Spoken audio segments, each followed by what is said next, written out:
भगवान कुछ नहीं बोले, जैसी तुम्हारी इच्छा। अब सत्राजित चला गया वह मणि लेकर। एक दिन प्रसेनजित, उसका बड़ा भाई था, प्रसेनजित ने वह मणि पहन ली और वह मणि अपने गले में लटका करके घोड़े पर सवार होकर वह जंगल में गया। वन में जहां जाता है तो वन में एक स्थान पर, ऐसे स्थान पर गया जहां पर उसकी भेंट, जहां पर उसे एक सिंह से उसकी भेंट हो गई और सिंह उसे मिला है। सिंह ने उस पर आक्रमण किया। अंततः वह प्रसेनजित मारा गया। उसके घोड़े को घोड़ा जो है वहां से भाग करके अपने स्थान पर आ गया। इधर प्रसेनजित की मृत्यु होने के उपरांत सत्राजित ने भगवान को यह आरोप लगा दिया कि हो ना हो ये कृष्ण की ही चाल है और द्वारकाधीश ने ही ये किसी तरह से ये मेरे भाई को मरवाया है और ये मणि प्राप्त कर ली। कानों कान, एक से दो, दो से चार कान से होती हुई यह खबर भगवान तक पहुंची। जब भगवान तक पहुंची है, द्वारकाधीश ने जब ये सुना तो द्वारकाधीश स्वयं जो है उस वन में गए और तलाशा जाकर के प्रसेनजित को उस सिंह के पद चिन्हों से वह उस स्थान पर पहुंचे जहां पर प्रसेनजित की हत्या हुई थी, प्रसेनजित का वध हुआ। अब वह उस सिंह के पद चिन्हों के सहारे उस गुफा तक पहुंचे, जिस गुफा में उस सिंह ने वह मणि, क्योंकि वो जो मणि थी प्रसेनजित से लेकर के, वो प्रसेनजित से सिंह की पंजों में फंस गई। जब पंजों में फंस गई, वही सिंह पहुंचा एक गुफा में।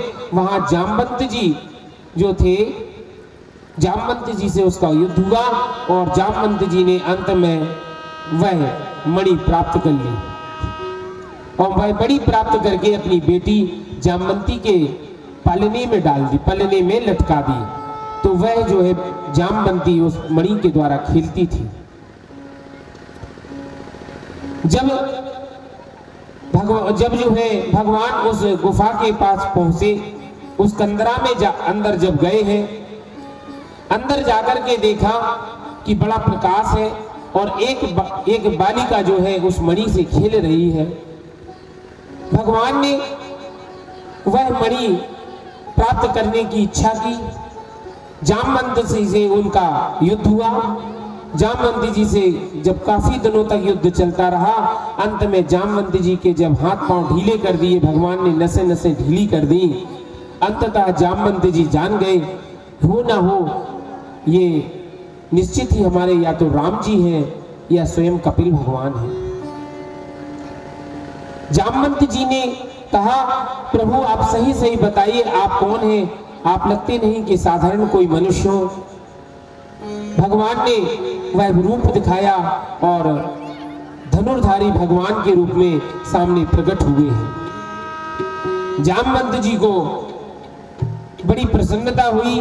भगवान के चरणों में सिर रख करके जामवंत जी ने क्षमा याचना की है और अपनी पुत्री जामवंती का विवाह भगवान के साथ किया। इस प्रकार से यह भगवान का द्वितीय विवाह हुआ है। बोलो जामवंती मैया की जय। ये जामवंती मैया कीर्तन भक्ति है। तीसरा विवाह भगवान का हुआ है। अब क्या हुआ, यहां पर जब उन्होंने वह मणि प्राप्त कर ली, भगवान ने वह मणि ले जाकर के सत्राजित को दे दी कि ये मणि तुम पकड़ो अपनी।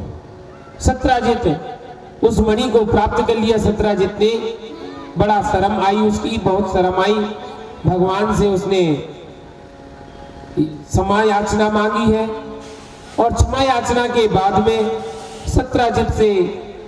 सत्राजित के पास जो वह मणि थी, वह मणि फिर सात्विकी ने प्राप्त कर ली और सात्विकी ने प्राप्त करने के बाद, अच्छा वह मणि सात्विकी के पास तो बाद में पहुंची।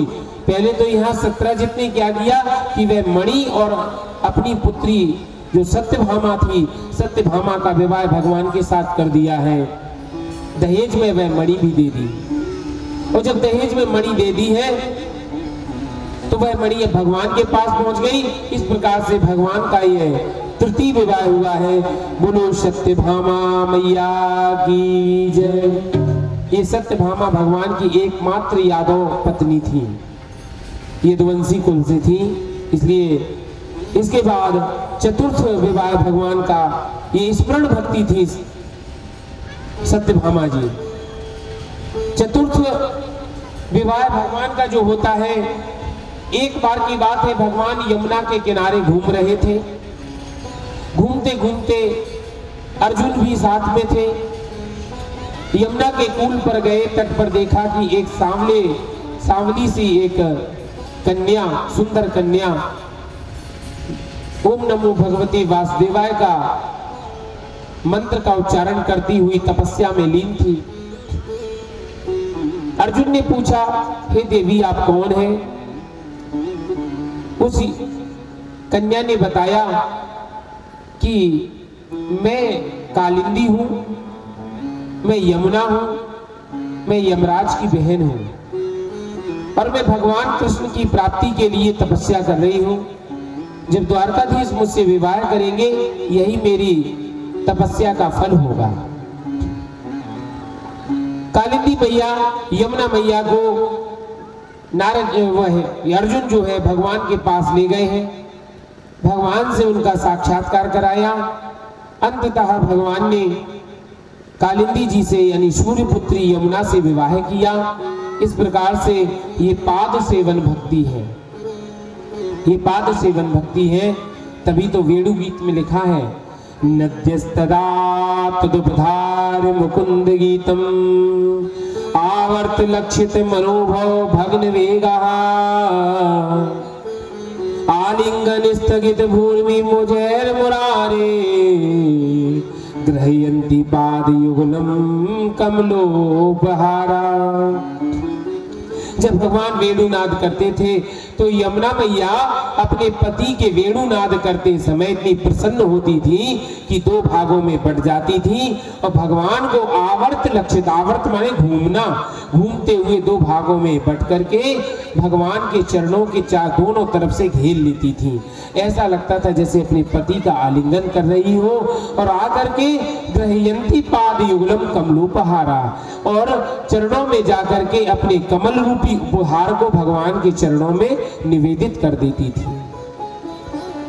बोलो यमुना मैया की जय। इस प्रकार से भगवान का कालिंदी जी से विवाह हुआ है। ये यमुना मैया का विवाह हुआ, इसलिए यमुना भगवान की चौथी पत्नी है और यमराज इनके साले हैं भगवान कृष्ण के। इस प्रकार से पंचम विवाह भगवान का हुआ है। किससे?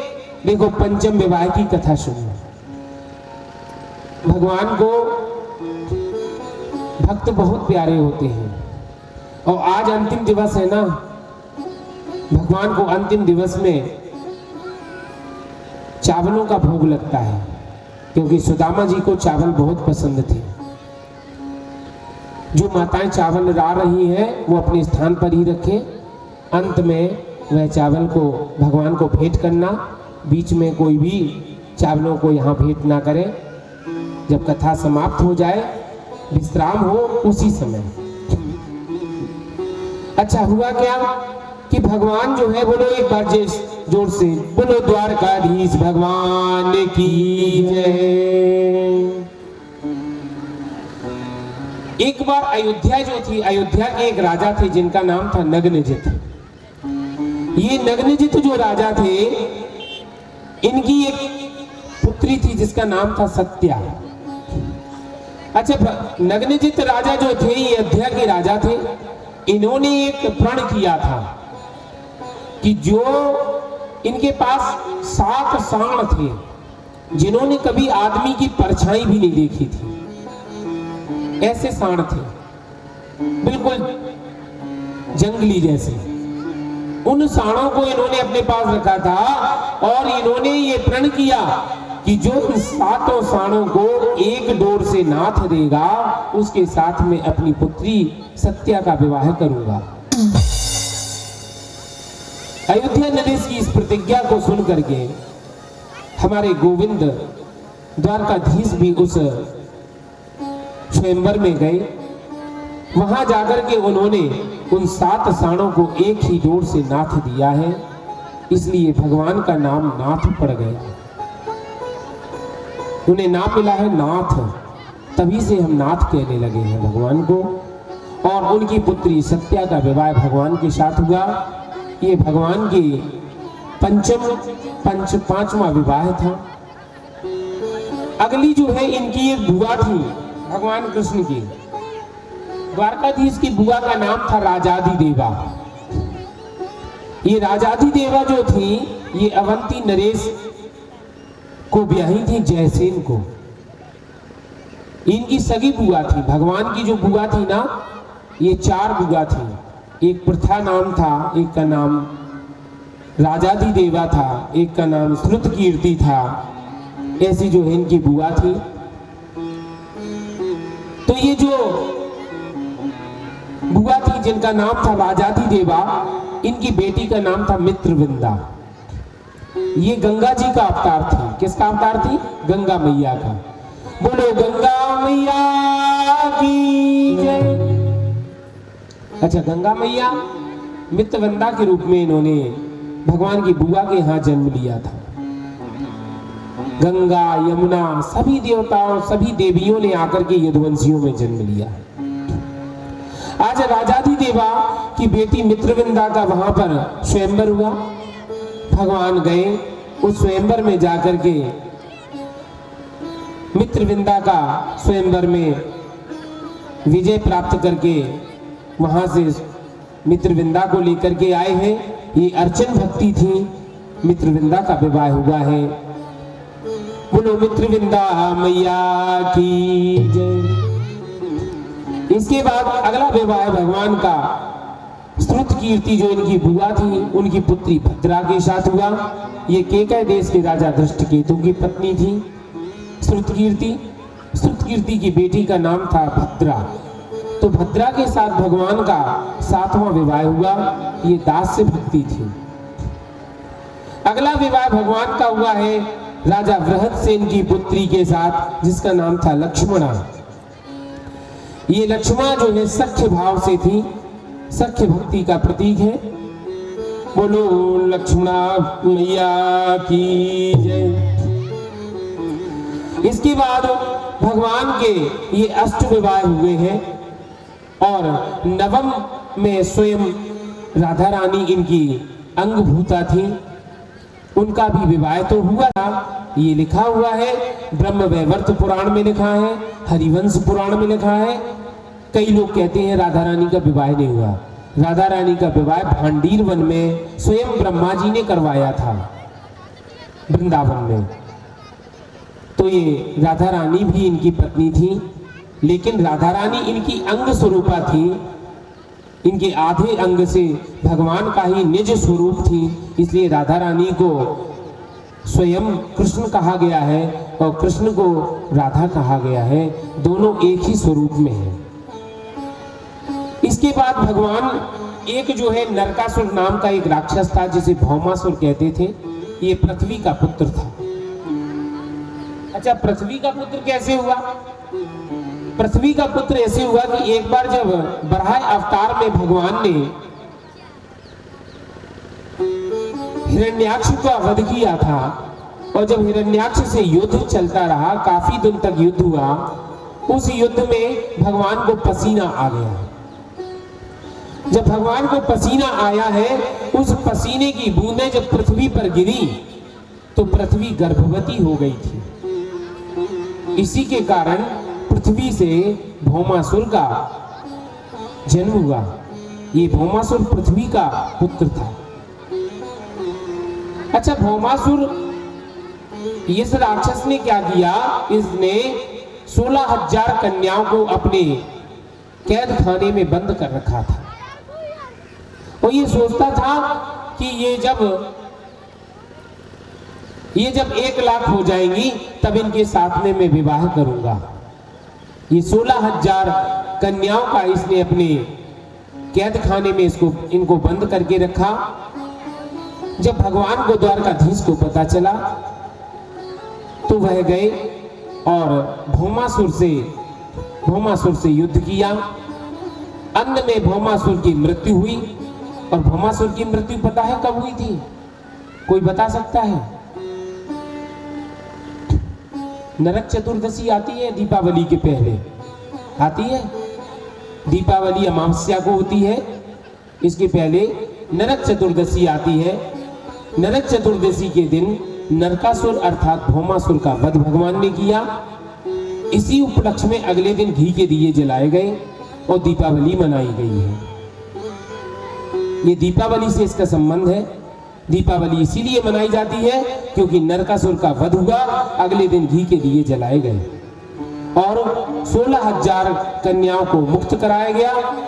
उन 16,000 कन्याओं से कहा कि आप सभी अपने अपने पिता के घर जा सकती हैं, लेकिन पिता के घर जाने से उन्होंने इनकार कर दिया कि प्रभु हम पिता के घर जाकर के क्या करेंगी।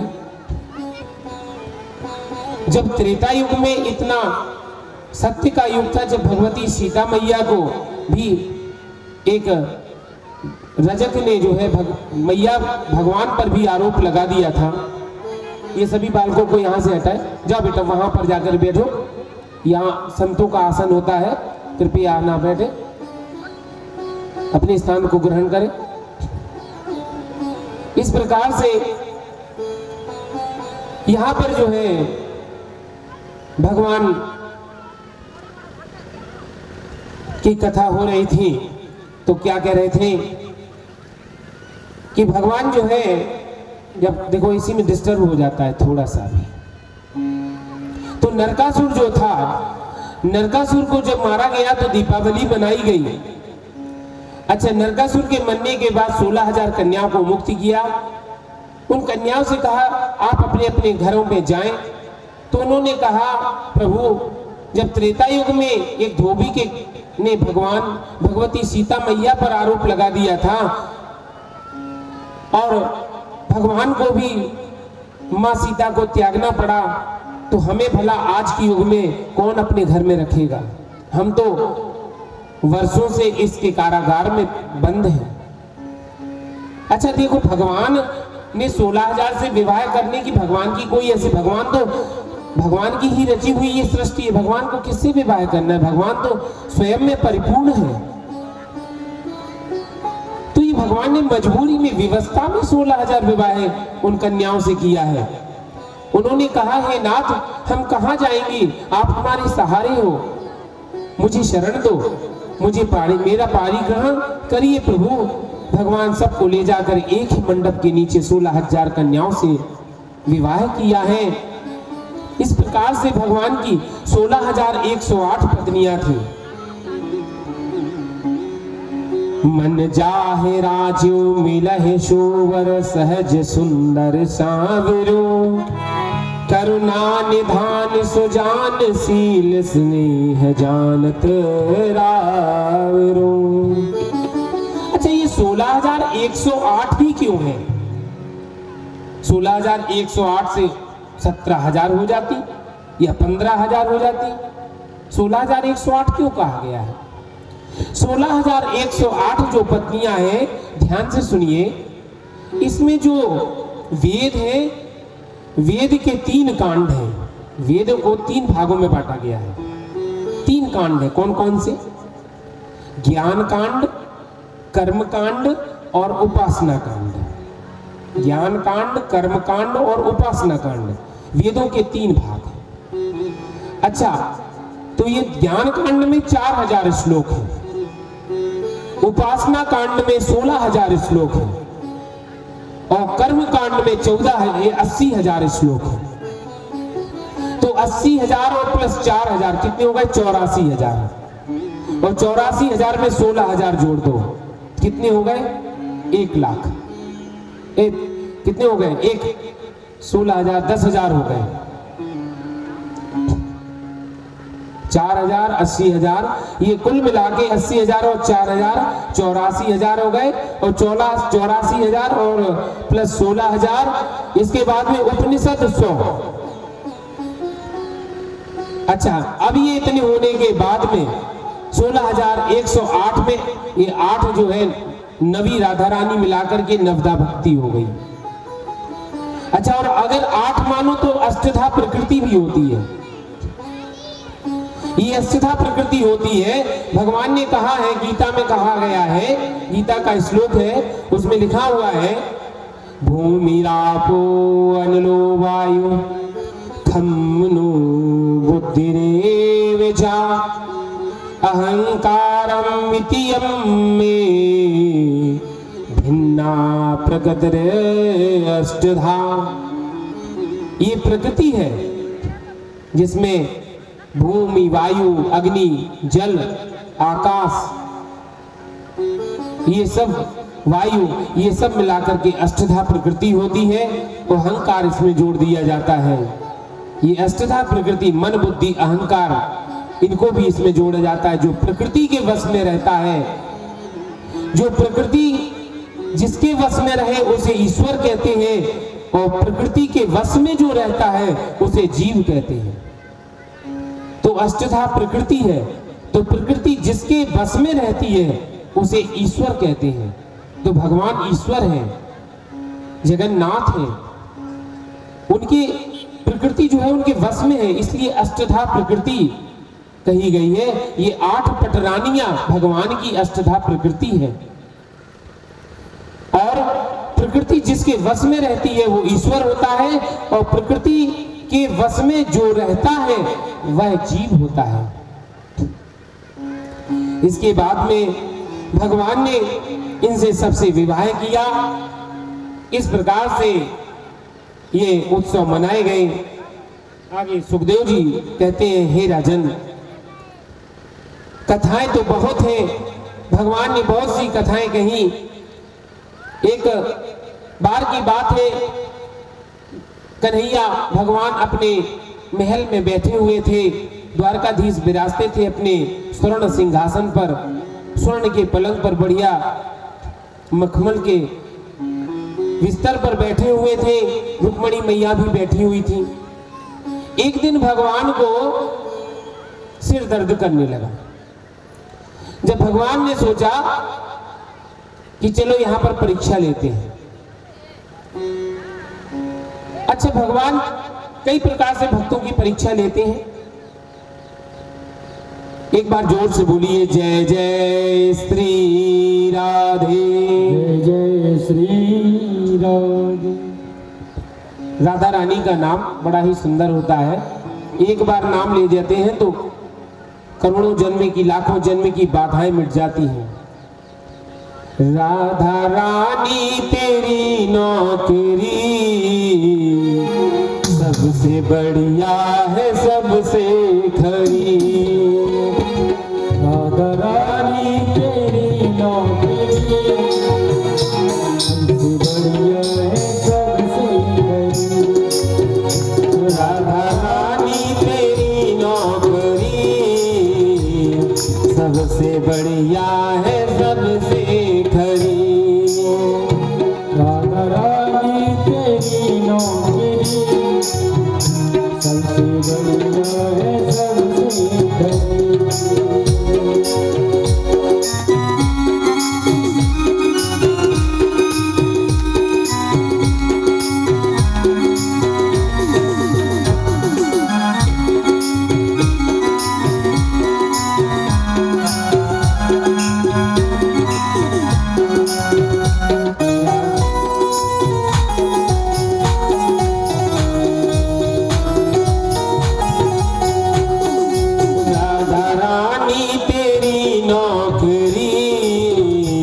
सबसे बढ़िया है, सबसे खरी। राधा रानी तेरी नौकरी सबसे बढ़िया है, सबसे खरी। राधा रानी तेरी नौकरी सबसे बढ़िया है, सबसे खरी। राधा रानी तेरी नौकरी सबसे बढ़िया है, सबसे खरी।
सबसे बढ़िया है सबसे खरी। हो गई अब तो रहमत तेरी, बढ़िया है सबसे। राधा रानी तेरी नौकरी सबसे बढ़िया है सबसे खरी। राधा रानी तेरी नौकरी, बढ़िया है सबसे। सभी हाथ से ताली देते हुए जय श्री राधे, जय श्री राधे राधे।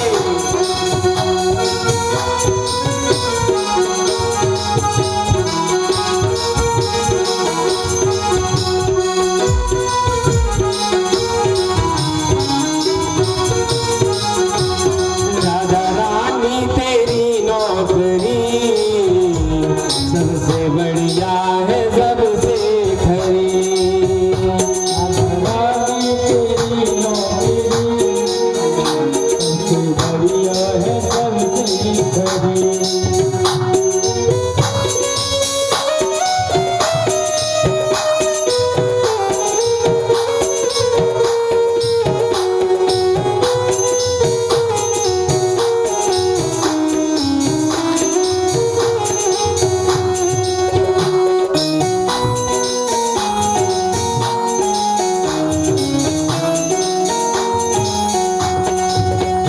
एक योगी दीवाना हूँ मैं, खाक चरणों की चाहता हूँ मैं। एक योगी दीवाना हूँ मैं, आप चरणों की चाहता हूँ मैं, खाक चरणों की चाहता हूँ मैं। दूर करना न मुझको हरी, दूर करना मुझको हरी। आखिरी इंतजा है मेरी सबसे बढ़िया है सबसे खरी। राधा रानी तेरी नौकरी, सबसे बढ़िया है सबसे हरी। राधा रानी तेरी नौकरी, सबसे बढ़िया है सबसे हरी। राधा रानी तेरी नौकरी सबसे बढ़िया है सबसे खरी।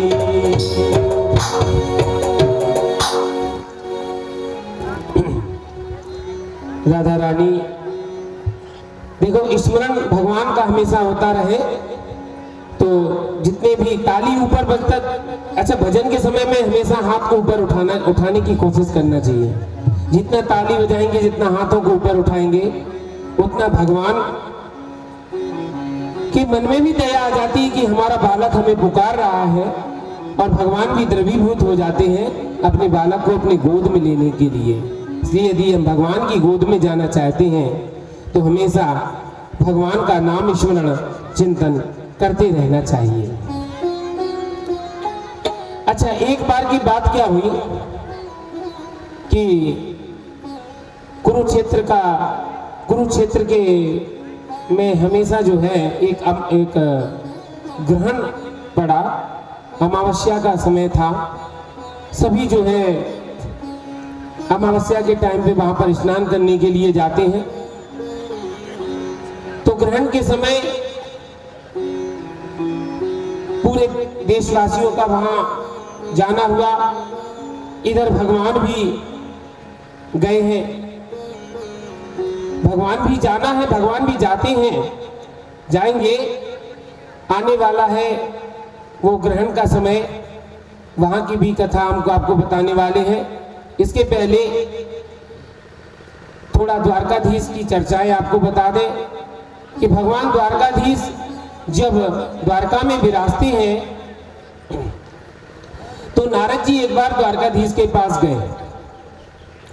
जब द्वारकाधीश के पास गए, वहां बैठे, तो भगवान ने सोचा कि चलो आज कुछ भक्ति का, या कहना चाहिए कि कौन मुझे ज्यादा चाहता है, इस बात का जो है यहाँ पर प्रमाण लिया जाए। भगवान के सिर में दर्द होने लगा। भगवान ने बहाना किया कि आज मेरे सिर में दर्द हो रहा है। रुक्मणी मैया पास में बैठी हुई थी। रुक्मणी मैया ने भोजन दिया, भगवान को भोजन भी नहीं खाया। बोले देवी आज मुझे बहुत पीड़ा हो रही है सिर में और ये पीड़ा दूर नहीं होती है। रुक्मणी मैया ने काफी सिर दबाया, बहुत यत्न किए, तरह तरह की काढ़ा भी पिलाया, वैद्य को बुलाया, लेकिन भगवान का दर्द नहीं मिटता था। उसी समय नारद जी आ गए। श्रीमन नारायण नारायण हरि हरि, श्रीमन नारायण नारायण हरि हरि, श्रीमन नारायण नारायण हरि हरि, श्रीमन नारायण नारायण हरि हरि, श्रीमन नारायण नारायण हरि हरि, नारायण नारायण हरि हरि, श्रीमन नारायण नारायण हरि हरि, श्रीमन नारायण नारायण हरि हरि। अच्छा, जब नारद जी आए तो नारद जी के सामने भी यही स्थिति थी। भगवान की पीड़ा दूर नहीं हो रही थी। पूरे महल में हड़कंप मचा हुआ था। वैद्य भी आए, बहुत लोगों ने विचार किया कि भगवान की कैसे पीड़ा दूर हो। औषधियों का लेप भी किया, लेकिन भगवान दर्द से कराह रहे थे। अंत में भगवान से पूछा कि प्रभु कोई तो उपाय आप ही बताइए कि कैसे आपकी पीड़ा दूर हो। भगवान ने कहा मेरे सिर की पीड़ा जब दूर होगी यदि किसी भक्त के चरणों की रज मेरे सिर पर लगा दी जाए तो मेरी पीड़ा दूर हो जाएगी। अब रुक्मणी मैया ने नारद जी से कहा, महात्मा जी आपसे बड़ा कोई भगवान का भक्त है ही नहीं। आप दिन रात जो है अहर्निश भगवान नारायण का चिंतन करते रहते हैं, और भगवान नारायण का चिंतन करते हैं तो क्यों ना आप ही जो है इस पीड़ा को, प्रभु की पीड़ा को दूर कीजिए। नारद जी से कहा। नारद जी बोले, ना बाबा ना, मैं इतना बड़ा पाप कैसे कर सकता हूँ। अपने प्रभु का रात दिन मैंने भजन किया, रात दिन मैंने ध्यान किया, और आज यदि मैं अपने चरणों की रज यदि प्रभु को लगाऊंगा तो कौन से पाप में मुझे क्या गति मिलेगी, ये मैं नहीं कर सकता हूं। नारद जी को बहुत समझाया। रुक्मणी जी ने कहा कि देखो नारद जी, आप भगवान के भक्त हैं और भगवान की इच्छा है कि मेरे भक्त की ही चरणों की रज मुझे लगे, तब मुझे जो है ये पीड़ा दूर होगी। अब तो समझ में ना आए कि क्या करें। नारद जी ने कहा, देखो रुक्मणी जी आप तो इतनी सेवा करती हैं और क्यों ना आप ही लगा दीजिए रज, अपने चरणों की रज आप ही प्रभु के माथे में लगा दीजिए। तो रुक्मणी मैया बोली, अरे इतना बड़ा पाप मैं करूं? भगवान पति है मेरे और उनकी मैं दासी हूं, भगवान की सेवा करती हूं रात दिन, और आप कह रहे हैं कि अपने चरणों की रज में भगवान को लगा दूं। बोले कौन से नरक में जाऊंगी, मुझे तो पता नहीं है, इसलिए मैं तो नहीं कर सकती हूँ ये काम। रुक्मणी मैया ने स्पष्ट मना कर दिया कि मैं सोच भी नहीं सकती कि अपने चरणों की रज भगवान को लगा दूं। अब भगवान छटपटावे और भगवान को इतना दर्द हो गया कि भगवान अब सहन न कर पाए द्वारकाधीश। नारद जी से कहा, नारद जी ने खूब प्रयास किया सब जगह, किसी भक्त की चरण रज सबने मना कर दिया। प्रभु से बोले अंत में, प्रभु अब तो हम तो हार गए, आप ही बताइए कोई उपाय, कहाँ ऐसा भक्त मिलेगा। अब नारद जी से कहा भगवान ने कि देखो यदि तुम्हें तुम्हें जो है भक्त की चरणों की रज चाहिए है तो तुम जाकर के ब्रज में ढूंढो जाकर। अब नारद भगवान वीणा बजाते हुए जाते हैं। देव दत्ता मीमाम वीणा, देव दत्ता मीमाम वीणा, स्वर ब्रह्म श्रुत्वा हरि कथां गाय मानस चराम्य हम। भगवान देवदत्त नाम की वीणा बजाते थे नारद जी। इनकी वीणा का नाम देवदत्त था। उससे प्रतिदिन नारायण नारायण नाम निकला करता था। आज उस वीणा को बजाते हुए देवर्षि नारद जा रहे हैं और कहते हैं श्रीमन नारायण नारायण हरि हरि, श्रीमन नारायण नारायण हरि हरि, श्रीमन नारायण नारायण हरि हरि, नारायण नारायण हरि हरि, श्रीमन नारायण नारायण हरि हरि, नारायण नारायण हरि हरि। तेरी लीला सबसे न्यारी न्यारी हरि हरि, तेरी लीला सबसे न्यारी न्यारी हरि हरि, भजमन नारायण नारायण हरि हरि, भजमन नारायण नारायण हरि हरि। अब भगवान पहुंचे। नारद जी जैसे ही ब्रज में पहुंचे हैं, ब्रज में गए।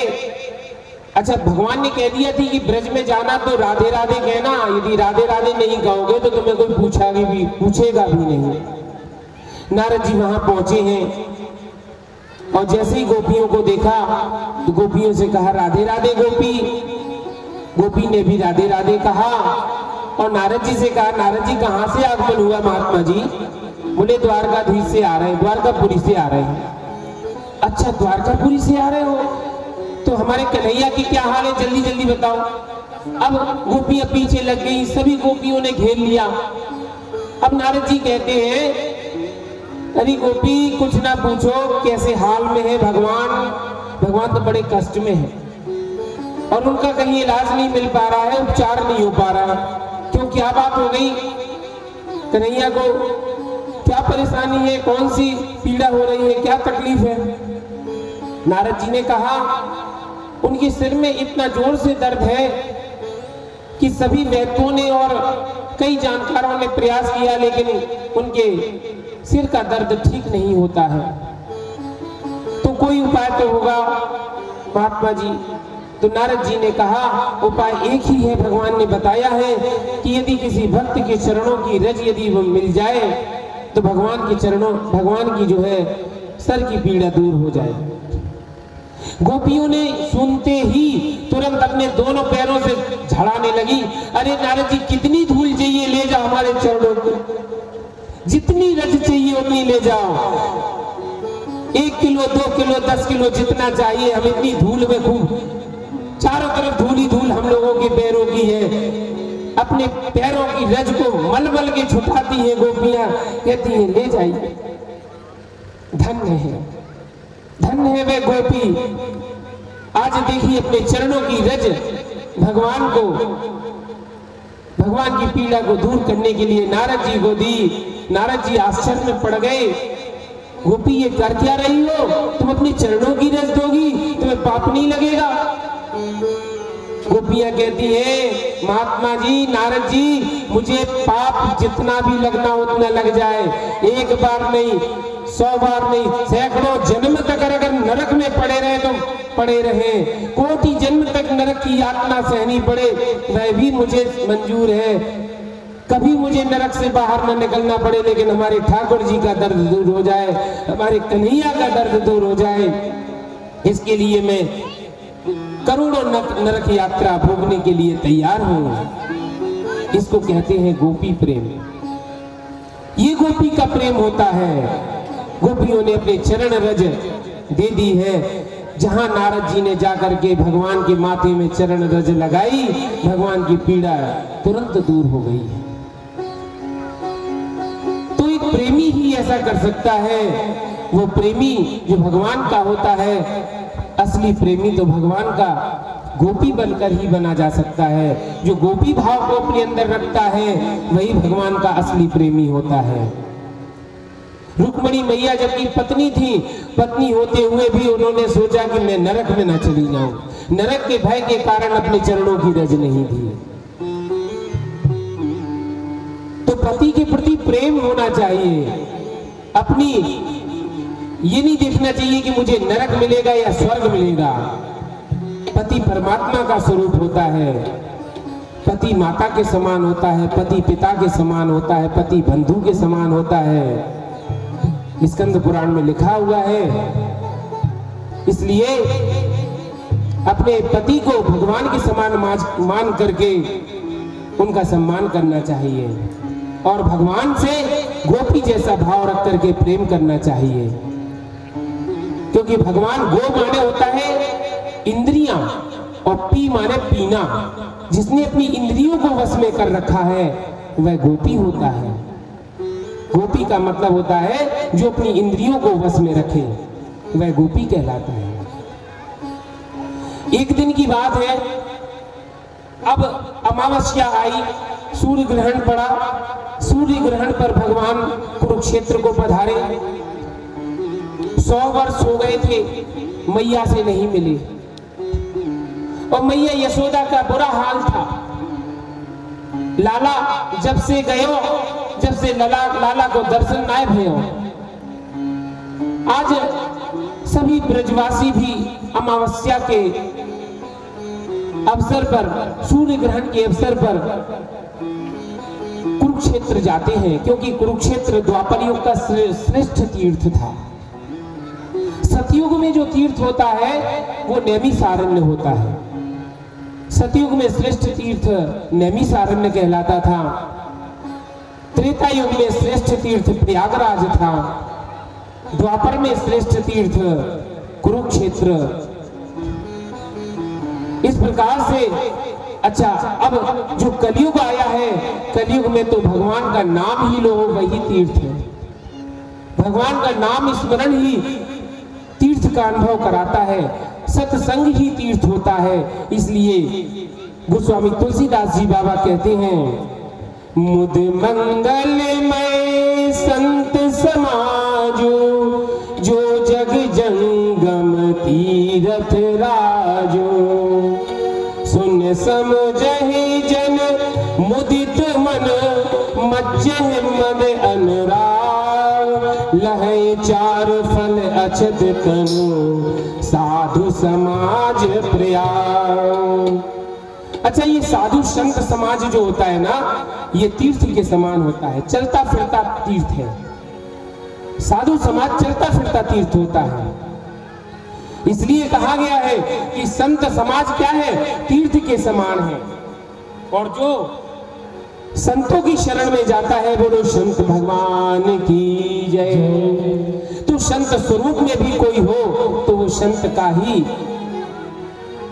भाव होता है। इस प्रकार से संत जो होता है, कहा है तुलसीदास जी बाबा कहते हैं कि सत्संगति, जो सत्संग होता है, सुन समझे जन मुदित मन। जो इस सत्संग रूपी नदी में, सत्संग रूपी सरोवर में जो स्नान करते हैं, मज्जे अति अनुराग, और बड़े प्रेम से इसमें स्नान करते हैं, लहे चार फल अछत तनु, साधु समाज प्रयाग। तो साधु समाज ही प्रयाग है और संतों का दर्शन ही प्रयाग होता है। इसमें जो भी जाता है, इस सरोवर में स्नान करता है, बाबा कहते हैं, मज्जन फल पेखिए तत्काला, काके हुए पिक बकऊ मराला।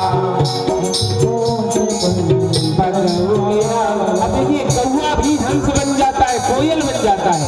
कौआ काली, कोयल भी काली। लेकिन जो सत्संग में जाता है वो कौआ भी कोयल के समान मीठा बोलने लगता है। सुनिया रज करे जनि कोई, सत्संगति में मान नहीं होई।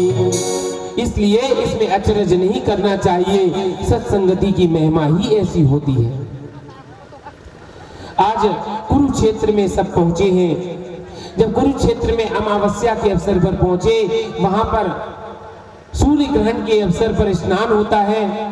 कलयुग में भगवान साधु साधु सत्संग करना चाहिए, कथाएं श्रवण करना चाहिए, यही सत्संग है, यही तीर्थ है।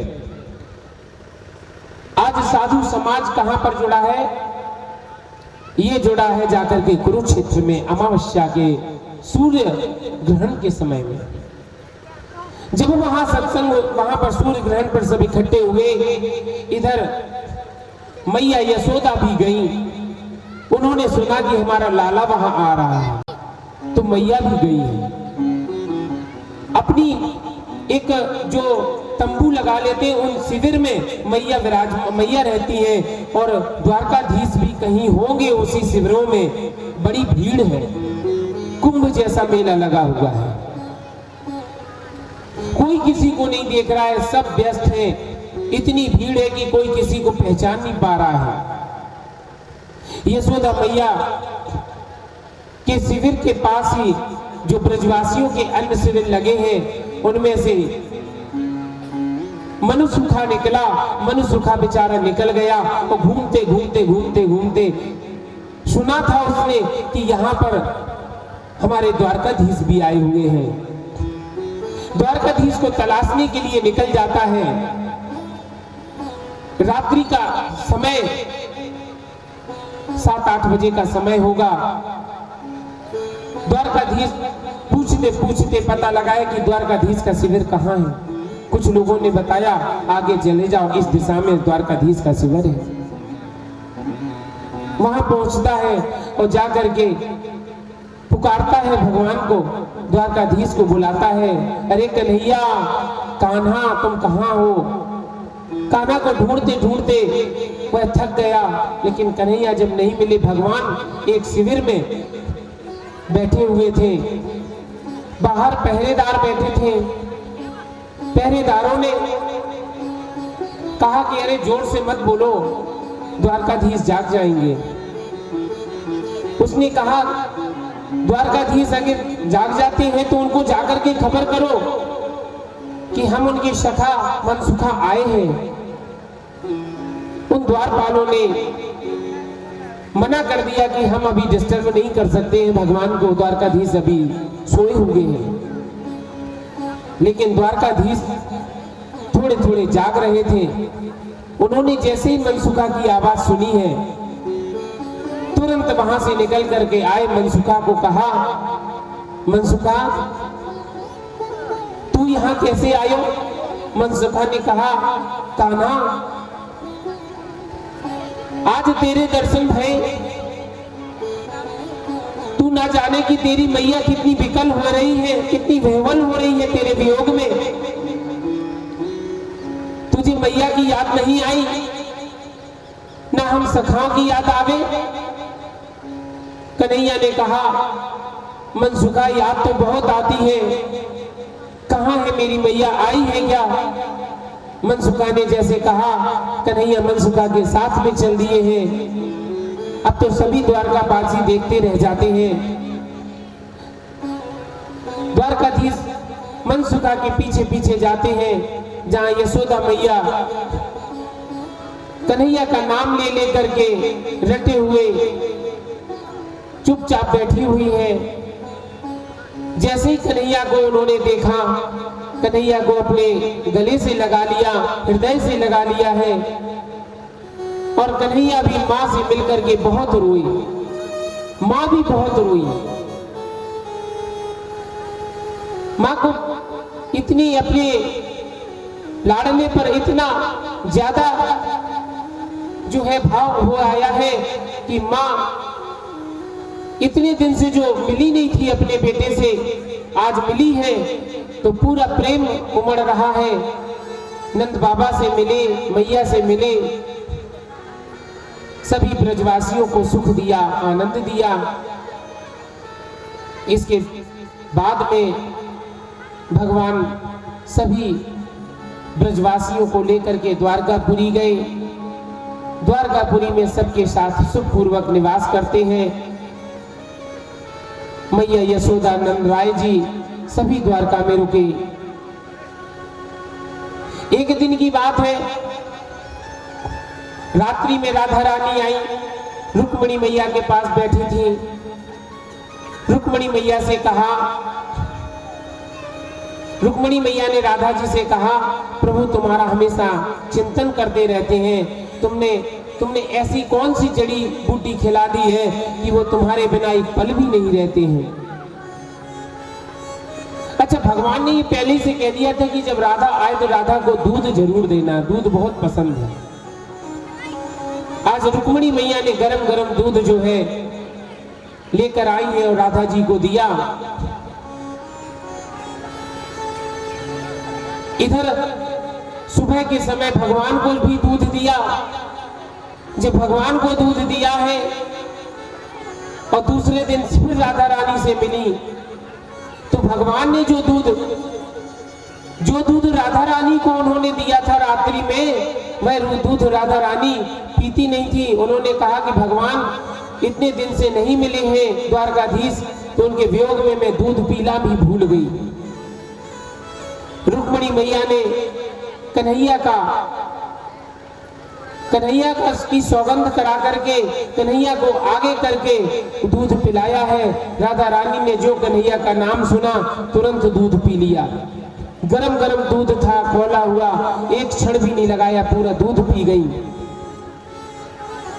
और दूध पीने के बाद में बड़े इतने जल्दी, अगर कन्हैया का नाम ही लिया और उन्होंने दूध हाथ से छीन लिया और पी लिया।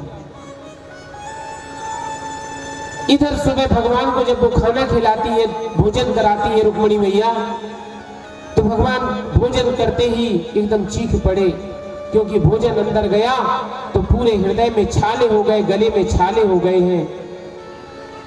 रुक्मिणी मैया ने कहा कि प्रभु ये छाले कहां से आ गए। रुक्मिणी से भगवान कहते हैं, ये रुक्मिणी, जो रात्रि में तुमने दूध राधा को दिया था वह दूध गर्म था, और जो राधा रानी का दूध तुमने पिलाया है उसी के कारण, उस गर्म दूध के कारण मुझे छाले हो गए हैं, मेरा मुंह जल गया है। इतना प्रेम था भगवान का राधा से। एक बार अब सुखदेव जी महाराज राजा परीक्षित से कहते हैं, राजन, वहां पर भगवान प्रतिदिन रोज नित्य सभी यदुवंशियों के साथ रह करके बहुत सी लीलाएं रचते थे। प्रत्येक पटरानी के साथ में, प्रत्येक रानी के साथ में भगवान एक ही क्षण में, एक ही समय में, एक ही मुहूर्त में सबके साथ विराजते थे। एक बार तो नारद जी भी भ्रमित हो गए। नारद जी आए तो जिस महल में जाते थे उसी महल में भगवान कहीं अपने बच्चों के साथ में बैठे हुए हैं, कहीं अपनी पटरानियों के साथ में बैठे हुए वार्तालाप कर रहे हैं, कहीं पर संतों की सेवा कर रहे हैं, तो कहीं गौओं की सेवा कर रहे हैं, कहीं पर सभा में बैठे हुए मनोरंजन कर रहे हैं। नारद जी एक ही मुहूर्त में सब कुछ देखते हैं। तो भगवान कई रूप बना करके अपने सभी जितनी भी पटरानियां और जितनी भी रानियां थी सबके साथ एक ही मुहूर्त में, एक ही समय विहार करते थे। सुखदेव जी महाराज कहते हैं, राजन, और कुछ क्या सुनना चाहते हो? तुम्हें भगवान की कथाएं सुनाई, भक्तों की कथाएं सुनाई। राजा परीक्षित बोले, प्रभु मेरा मन तृप्त नहीं होता है भक्तों की कथा सुनते सुनते। अभी मुझे एक और इच्छा है कि प्रभु कोई एक ऐसे भक्ति की कथा सुनाइए जो भगवान को बहुत ज्यादा प्रेम करता हो, जो निष्काम भक्ति जिसके अंदर हो। प्रभु ऐसे भक्ति की कथा सुनाइए जो कभी भगवान से कुछ चाहता नहीं है, सिर्फ समर्पण की जिसकी इच्छा होती है। ऐसे भक्ति की मुझे कथा सुनाइए जो भगवान को अति पसंद हो। जब ये कहा है तो सुखदेव जी महाराज कहने लगे, हे राजन, ध्यान से सुनो। सुदामापुरी द्वारकाधीश गुजरात में ही है। वहीं पर एक भगवान का एक बहुत परम मित्र जो सखा था, जो उनके साथ में सांदीपन गुरु के यहाँ जिसने शिक्षा ग्रहण की थी, उसका नाम था सुदामा।